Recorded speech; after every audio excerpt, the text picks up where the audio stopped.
শীতকালের এক সুন্দর সকাল। বরফে ভরা পাহাড়ের একটি স্কি রিসর্টে অনেক মানুষের ভিড় ছিল। তারা সকলেই ছুটির দিন এখানে ঘুরতে এসেছিল। কেউ কেউ এই সুন্দর সকালে বরফে ভরা পাহাড়ের এই পরিবেশকে উপভোগ করতে এবং কিছুজন স্কি এবং স্নোবোর্ডিংয়ের রোমাঞ্চকর মজা উপভোগ করতে এসেছিল। তাদেরই মধ্যে ছিল তিনজন বন্ধু, ড্যান, পার্কার এবং লিঞ্চ। তারাও এই ছুটির দিনে এখানে স্কিয়ের মজা উপভোগ করতে এসেছিল। ড্যান এবং লিঞ্চ দুই বন্ধু এবং পার্কার হলো ড্যানের গার্লফ্রেন্ড। তাদের মধ্যে খুবই উৎসাহ ছিল স্কি করার জন্য। এর জন্য তাদের পাহাড়ের চূড়ায় উঠতে হতো, যার ব্যবস্থা ছিল এই রিসর্টে। এই রিসর্টে চেয়ার লিফটের সুবিধা ছিল। তারা তিনজনেই চেয়ার লিফটে করে পাহাড়ের চূড়ার দিকে যেতে শুরু করে, কিন্তু তখনই কিছু টেকনিক্যাল ত্রুটির কারণে মাঝপথেই বন্ধ হয়ে যায়। সকল যাত্রীরাই ভয় পেয়ে যায়। তবে কিছুক্ষণের মধ্যেই আবারও চেয়ার লিফট চালু হয়ে যায় এবং শেষমেশ তারা পাহাড়ের চূড়ায় এসে পৌঁছায়। তারা সেখানে ঘন্টার পর ঘন্টা সেই বরফে স্কি করার পর চেয়ার লিফটে করেই পুনরায় নিচে নেমে আসে।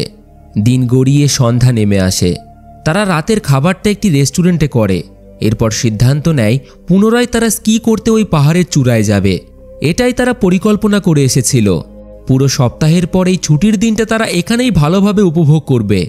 তারা তিনজনেই আবারও চেয়ার লিফটের কাছে পৌঁছায়। তবে সেখানে পৌঁছে লিফট অ্যাটেন্ডেন্টের কাছ থেকে জানতে পারে আবহাওয়া অনেকটাই খারাপ হওয়ার সম্ভাবনা আছে।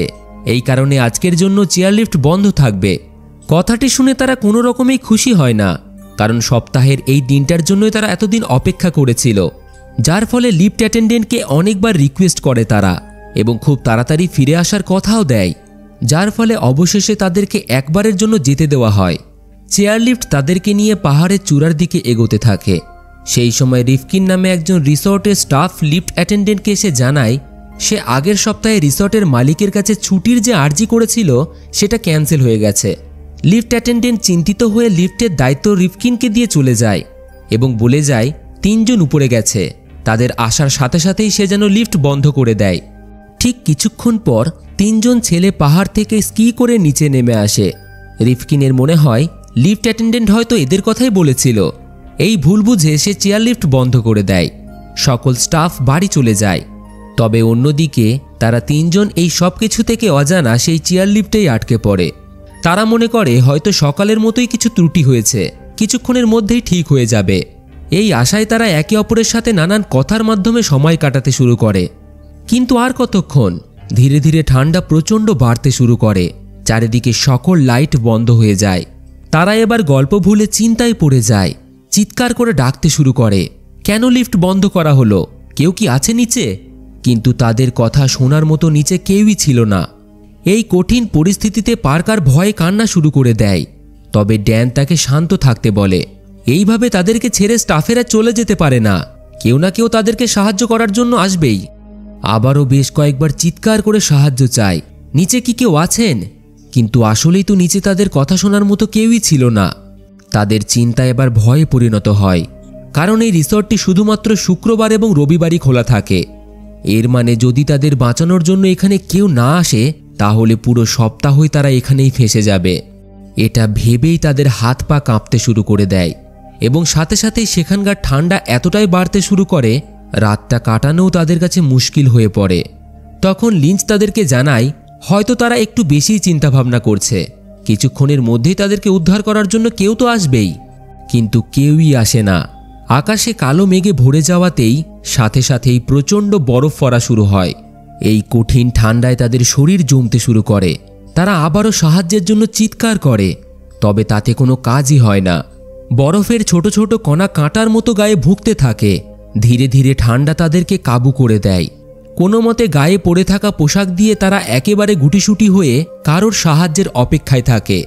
তখনই লিঞ্চ একটি আইস ট্রাক তাদের দিকেই আসতে দেখে। হয়তো তাদের অপেক্ষা শেষ হতে চলেছে, সাহায্যের জন্য এই দিকে আসছে হয়তো। তারা খুশিতে চিৎকার করতে থাকে, সাহায্য করো আমাদের। তবে সেই ট্রাকটি তাদের থেকে কিছুটা দূরেই দাঁড়িয়ে পড়ে, কারণ ট্রাকটি তাদের রিসর্টের একজন স্টাফকে এখানে খুঁজতে এসেছিল, তাদের সাহায্য করতে নয়।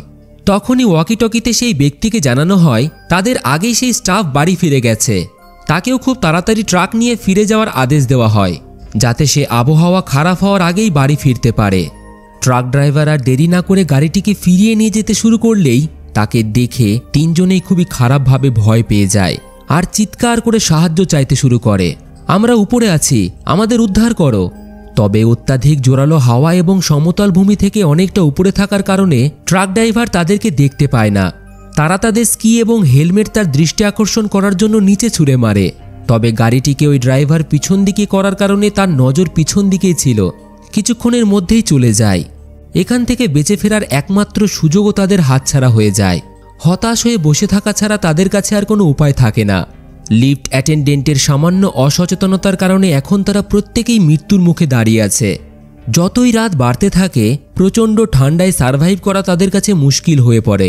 ঠান্ডা তাদের চামড়ায় জ্বলন সৃষ্টি করে। এখন তাদের মধ্যে মৃত্যু ভয় বাড়তে শুরু করেছে।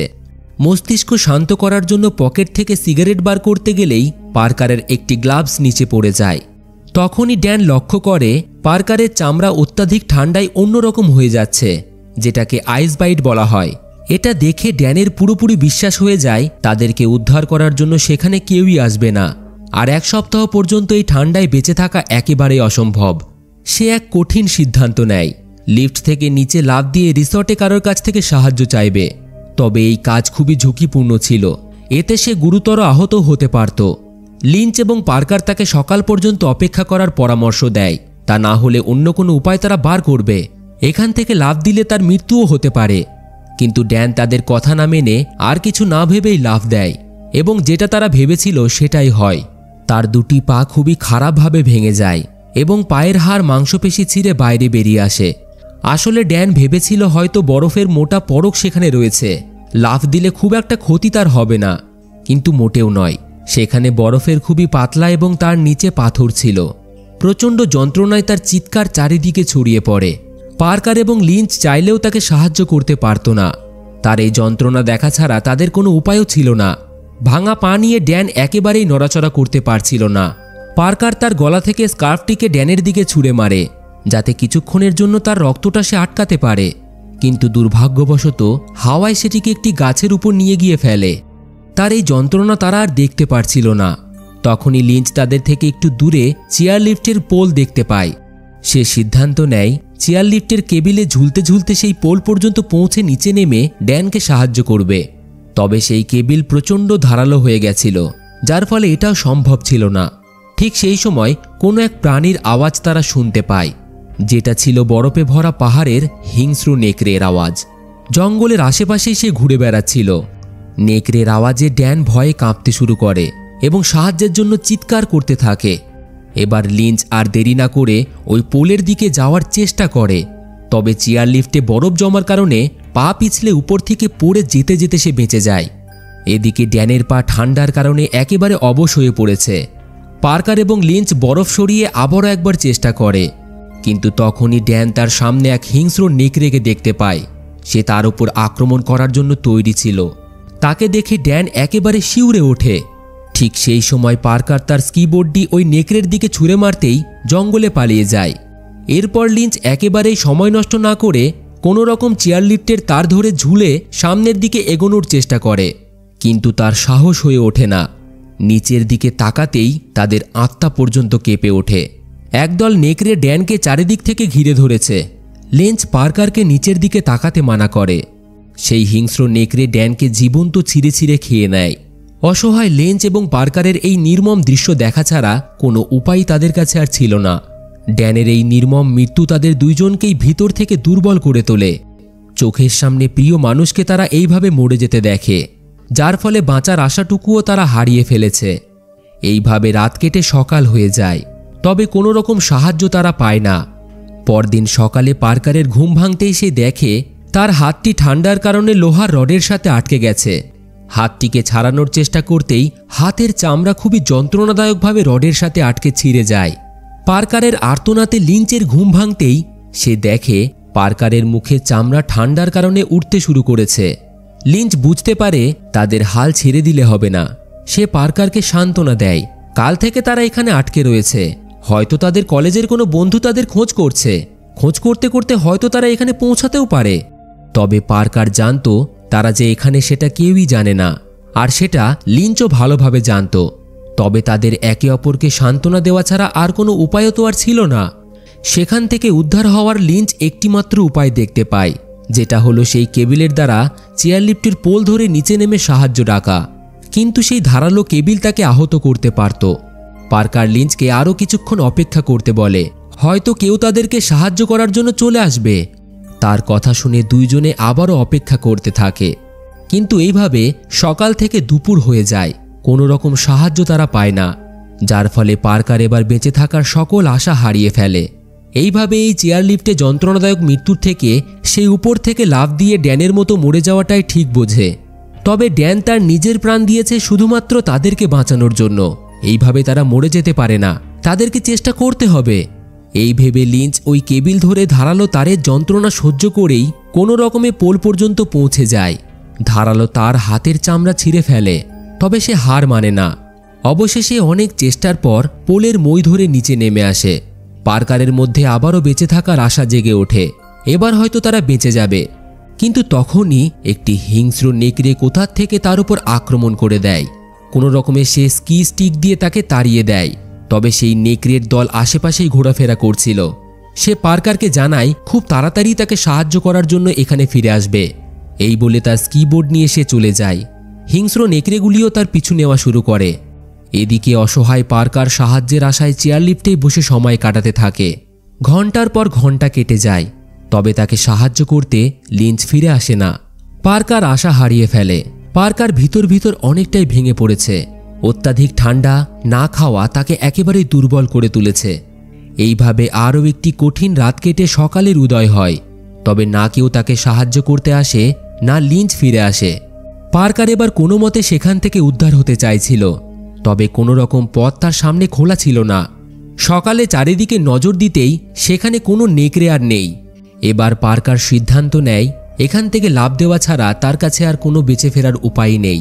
এতে যদি সে মারাও যায় তাহলে খুশি খুশি সে মৃত্যুবরণ করবে। এই ভেবে সে লাফ দিতে গেলেই চেয়ারলিফটের একটি নাট খুলে নিচে পড়তেই লিফটটি অনেকটা নিচে নেমে আসে এবং একটি সরু তারে ঝুলতে থাকে। পার্কারের কাছে খুবই সহজ হয়ে যায় সেখান থেকে লাফ দিতে। তবে দুর্ভাগ্যবশত ওই চেয়ারলিফট সরাসরি তার ছিঁড়ে তার পায়ে এসে পড়ে।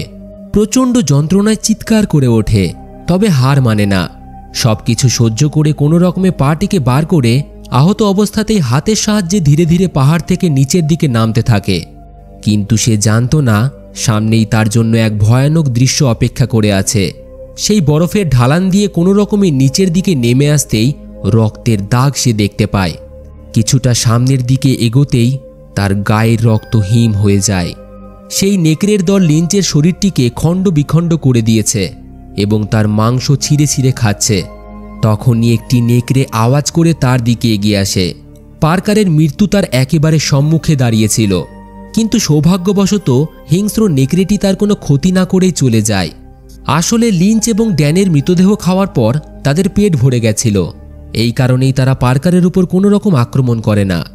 এই সুযোগেই সে ধীরে ধীরে তাদের সামনে দিয়ে এসে পৌঁছায় রাস্তার পাশে। আহত এবং দুর্বল পার্কার বেশ কিছুক্ষণ রাস্তার পাশেই পড়ে থাকে। কিছুক্ষণ পর একজন রাস্তা চলতি মানুষের চোখ পড়ে তার উপর। সেই ব্যক্তি দ্রুত গাড়ি থামিয়ে পার্কারের কাছে ছুটে আসে। কোনো রকম দেরি না করেই তাকে নিয়ে হসপিটালের উদ্দেশ্যে রওনা দেয়, যেটা সেখান থেকে আর কিছুটা দূরেই ছিল। সেই সময় পার্কারের তার বন্ধুদের কথা মনে পড়ে যায়। ড্যান এবং লিঞ্চ তাকে বাঁচানোর জন্যই তাদের প্রাণ দিয়ে দেয়। তাদের জন্যই আজ সে বেঁচে রয়েছে। তবে তার চোখ দিয়ে এক ফোঁটা জল পড়ে না। সেই ব্যক্তি তাকে নিয়ে হসপিটালের উদ্দেশ্যে চলে যায় এবং এর সাথেই মুভিটি এখানেই শেষ হয়ে যায়। তো বন্ধুরা, আজকের এই সার্ভাইভাল মুভি আপনাদের কেমন লাগলো অবশ্যই কমেন্টে জানাবেন। আর ভিডিওটিতে একটি লাইক এবং বন্ধুদের সাথে শেয়ার করতে একদমই ভুলবেন না। আর আপনারা ভিডিওটি থেকে কি শিখলেন সেটা কমেন্টে অবশ্যই জানাবেন।